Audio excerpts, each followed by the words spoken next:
جی فرمائیے. صاحب ہم نے ایک دیوبندی امام کی ویڈیو دیکھی تھی، اس میں وہ کہہ رہا تھا کہ نا اعلیٰ حضرت کو فن حدیث میں مہارت نہیں تھی اور نہ اسماء و رجال کا علم تھا. سب سے پہلی تو یہ بات بتائیے کہ آپ نے ویڈیو دیکھی کیوں؟ سمجھ گئے نا؟ یہ تو بالکل ایسی بات ہے کہ میں گڑھے میں کودا اور وہاں مجھے کیل لگ گئی، تو آپ کودے کیوں گڑھے میں؟ سب سے پہلی بات کہ ہمارے علماء نے بے دین بد مذہبوں کی تقریریں سننے سے منع کیا. وجہ کیا ہے؟ جب وہ آپ کے سامنے اپنے عقیدے کو بیان کرنے کے لیے قرآنی آیتیں پڑھیں، حدیثیں پڑھیں، تو آپ تو کہیں گے کہ بھئی ہمارے مولوی غلط کہتے ہیں، تو قرآن اور سنت کے مطابق بات کر رہا. آپ کوئی محدث اعظم پاکستان تھوڑے لگے ہوئے ہیں کہ آپ سمجھ جائیں کہ یہ کہاں ڈنڈی مار رہا، کیا کر رہا ہے، وغیرہ وغیرہ.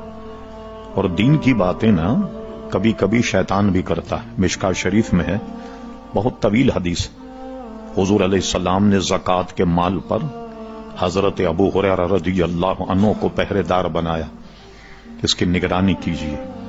ایک شخص چرانے کے لیے آیا، حضرت ابو ہریرہ نے پکڑ لیا. بڑی طویل حدیث. 3 دفعے ایسا ہوا تو تیسری مرتبہ جب پکڑا تو اس چور نے کہا کہ ابو ہریرہ میں تم کو ایسا وظیفہ بتاؤں گا کہ تم رات میں اگر پڑھ لو تو صبح ہونے تک شیطان تمہارے قریب نہیں آئے گا. کہا کہ بتاؤ وظیفہ کیا؟ کہا روز سوتے میں آیت الکرسی پڑھ لیا کرو، صبح ہونے تک شیطان تمہارے قریب نہیں آئے گا. جب حضور علیہ السلام کے سامنے حضرت ابو ہریرہ رضی اللہ عنہ پیش ہوئے تو حضور نے فرمایا کیا ہوا رات کے چور کا؟ حضور سب جانتے تھے. کہا حضور میں نے پکڑ لیا تھا اور میرا ارادہ تو تھا کہ آپ کے پاس لے آؤں، مگر وہ معذرت کرنے لگا، چھوٹے چھوٹے بچے ہیں، چھوڑ دو، آئندہ نہیں کروں گا. مجھے رحم آ گیا، میں نے چھوڑ دی. کیا وظیفہ بتایا؟ اس کا وظیفہ اس نے یہ بتایا کہ رات میں اگر تم یہ پڑھ لو تو صبح ہونے تک شیطان تمہارے قریب نہیں آئے. حضور علیہ السلام ابو ہریرہ تمہیں پتا ہے 3 دن سے تمہارا مخاطب کون تھا؟ کہا حضور اللہ اس کا رسول بہتر جانے. فرمایا خود شیطان تھا کمبا. لیکن یہ اس نے بات تم سے صحیح بتائی. تو کبھی کبھی شیطان بھی ایسی باتیں کرتا ہے، تو دوسروں کی باتیں سنیں گے تو اپنے دین میں تشکیک پیدا ہوگی کہ شاید ہمارا دین جو ہے اس میں کوئی شبہ ہے، یہ جو آیتیں پڑھ رہا ہے، یہ کر رہا ہے، وہ کر رہا. مرزا غلام احمد بھی تو آیتیں پڑھ کے لوگوں کو سمجھاتا تھا، حدیثیں پڑھ کے لوگوں کو سمجھاتا. اب اس میں کیا ہوتا ہے؟ یہ پورا فن ہے جو پڑھنا پڑتا ہے. کبھی کبھی قرآن مجید کی آیت میں جو ظاہر ہوتا ہے وہ مراد نہیں ہوتی، جو مراد ہے وہ ظاہر نہیں ہوتی. کچھ متشابہات بھی ہیں کہ پھر ہم اس میں حضور علیہ السلام کے اقوال دیکھیں گے، مفسرین کے اقوال دیکھیں گے، تب جانچ پڑتال کے بعد ایک مسئلہ نکلتا. یعنی کہ کوئی آدمی تم سے کہے بھائی کہاں جا رہے ہو؟ کہ نماز کے لیے جا رہا ہوں. تم نے قرآن کی آیت نہ بھائی لا تقربوا الصلاۃ کہ مت جاؤ نماز کے قریب. واہ بھائی یہ تو قرآن کی آیت پڑھ رہا. اور وہ یہ اس نے بتایا نہیں وہاں تم سکارا، جب نشے کی حالت میں ہو تو مسجد کی طرف مت جانا، نماز نہیں پڑھنا.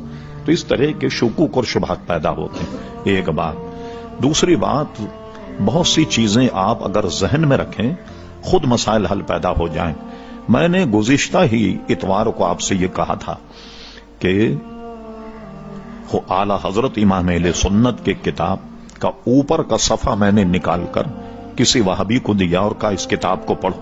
اس نے کہا یہ تو اپنے فن کا امام نظر آتا. تو پھر بتایا میں نے یہ تو مولانا احمد رضا خان صاحب کا رسالہ سب منیر العین انگوٹھے چومنے کا ایک مسئلہ ہے جس میں پورے فن حدیث پر اس سے بہتر کتاب آپ کو دنیا میں نہیں ملے گی. یعنی ایک جگہ جو مسائل اکٹھا کیے نا تو فن حدیث میں اعلیٰ فاضل بریلوی کو مہارت تامہ حاصل تھی. اور جتنی بھی سندیں آپ لائیے، میں آپ کے سامنے اپنا ریکارڈ پیش کروں جو میرے پاس موجود ہے چھپا ہوا. امام بخاری تک کسی کی سند 30 واسطوں سے ملے گی، 25 واسطوں سے ملے گی. اعلی حضرت فاضل بریلوی کے پاس جب آپ نے حج کا سفر فرمایا تو ایک اس زمانے کے حدیث کے امام تھے جو اعلی حضرت کو انہوں نے اجازت دی ہے، وہ صرف 11 واسطوں سے امام بخاری تک ملتی. اتنی قریبی حدیث. اور ایک حدیث جو اعلی حضرت کی ہے، یہ پورا اس پر رسالہ ہے الاجازہ کے نام سے، ایک اعلی حضرت کی سند وہ ہے کہ جس میں اعلی حضرت نے جن سے سند لی ان سے لے کر امام اعظم ابو حنیفہ، پھر امام اعظم ابو حنیفہ کے استاد حضرت امام حماد شاگرد تھے ابراہیم نخعی، اور ابراہیم نخعی روایت کرتے تھے حضرت اسود اور حضرت علقمہ سے، اور وہ حدیث بیان کرتے ہیں حضرت عبداللہ ابن مسعود سے۔ تو امام اعظم ابو حنیفہ تک جتنے محدث ہیں یہ سب کے سب حنفی، ورنہ بعض حدیثوں میں آتا ہے کہ کوئی امام شافعی ہوتا ہے، کوئی حنبلی ہوتا ہے، اور یہ ہم پہلے بتا چکے کہ چاروں ائمہ ہمارے نزدیک حق ہیں۔ تو ایک سند تو اعلی حضرت کی وہ ہے کہ جس میں امام اعظم تک سارے محدثین جو ہیں وہ خالصتاً حنفی، اور دوسری بات میں بتاؤں، اعلی حضرت فاضل بریلوی مرید تھے حضرت آل رسول مارہروی، ان کے مرید، اور وہ تلمیذ تھے شاہ عبد العزیز محدث دہلوی کے۔ شاہ عبد العزیز محدث دہلوی کو ساری دنیا محدث مانتی، تو اعلی حضرت کی سند میں شاہ عبد العزیز محدث دہلوی تک ایک واسطہ، اور وہ واسطہ کون سا ہے؟ حضرت آل رسول مارہروی، فوراً اس کے بعد ان کی سند جو ہے وہ حضرت کیا نام ہے شاہ عبد العزیز محدث دہلوی تک ملتی ہے۔ تو یہ لوگوں کا یہ کہنا، یہ ایسی چیزوں کو سنا نہ جائے کہ آپ کو اپنے مذہب میں کسی قسم کا شبہ اور وہ پیدا ہو، بلکہ علماء نے یہ تک لکھا کہ علماء کو بھی بد مذہبوں کی کتابیں ضرورت کے لیے پڑھنا جائز، ورنہ ان کو بھی جائز نہیں۔ مثلا کسی سے مناظرہ ہو رہا تو ظاہر ہے کہ عالم کو تو ہر مذہب کی کتاب رکھنی ہوگی، قادیانی کی بھی رکھنی ہوگی، رافضیوں کی بھی رکھنی ہوگی، دیوبندیوں کی بھی، کس لیے کہ مناظروں میں کام آئے کہ بتائیں آپ نے فلاں کتاب میں یہ لکھا، فلاں میں یہ لکھا، تو آپ اگر اس کو پڑھیں گے نہیں تو کس طریقے سے ہو سکتا ہے آپ میں سے کوئی پوچھے واہ بھائی یہ تو آپ نے نکال لیا کہ مولوی تو پڑھ سکتے ہیں، ہم دوسرے نہیں پڑھ سکتے۔ میں آپ کو دنیائی مثال سے سمجھاتا ہوں، اب تو خیر ایسا نہیں ہے۔ ایک زمانے بسیں چلتی تھی تو باہر لکھا ہوتا تھا چلتی گاڑی میں اترنا چڑھنا منع ہے، لکھا ہوتا تھا، کبھی دیکھا ہوگا آپ؟ نہیں۔ اچھا کنڈکٹر کو دیکھیں، وہ چلتا ہی چلتی گاڑی میں بیٹھتا ہی اور ہمیشہ چلتی گاڑی سے اترتا ہے، تو یہ اس کے لیے نہیں لکھا ہوا، وہ دن بھر کام یہی کرتا ہے، اس لیے نہیں دھوکہ کھائے گا، نہیں گرے گا کہیں، سمجھ گئے نا؟ تو علماء جو رات دن یہ کام کرتے ہیں تو وہ نہیں پھسلیں گے۔ عوام کا خطرہ ہوتا ہے کہ وہ کوئی دیکھ کر کے ایسی چیز پھسل نہ جائے، اس لیے بد مذہبوں کی تقریریں نہ سننی چاہیے اور نہ ان کی کتابیں پڑھنی چاہیے، اور علماء کو بھی بغیر ضرورت کے وہ کتابیں پڑھنی نہیں چاہیے، ضرورت کے لیے ان کے لیے جائز ہے۔ اس لیے میں آپ کو یہی ہے کہ وہ اس نے جو بات کہی وہ تو غلط کہی، مگر آپ کو وہ نہ ان کی تقریر سننی چاہیے پڑھنا چاہیے۔ اب میں اس کی 2-3 مثالیں دیتا ہوں۔ انٹرنیٹ اس وقت جو ہے ایک ظلم عظیم، میں آپ کو بتاتا ہوں چند ویب سائٹیں ایسی ہیں جن کو آپ دیکھیں تو قرآن مجید کے خلاف اتنی بکواس کہ آدمی اس کو دیکھ کر کے شبہ پیدا ہونے لگتا، اور پھر اس کے بعد میں کیا ہوتا کہ ان ویب سائٹوں کو اگر آپ دیکھیں تو اس میں لکھا ہوتا ہے کہ میں نے یہ ویب سائٹ دیکھ کر دین چھوڑ دیا، اسلام چھوڑ دیا، عقیدہ چھوڑ دیا، قرآن مجید چھوڑ دیا پڑھنا وغیرہ، تو اپنی اس میں تعداد بتاتے ہیں کہ اتنے حضرات نے اس ہفتے میں دین اسلام کو چھوڑ دیا وغیرہ وغیرہ۔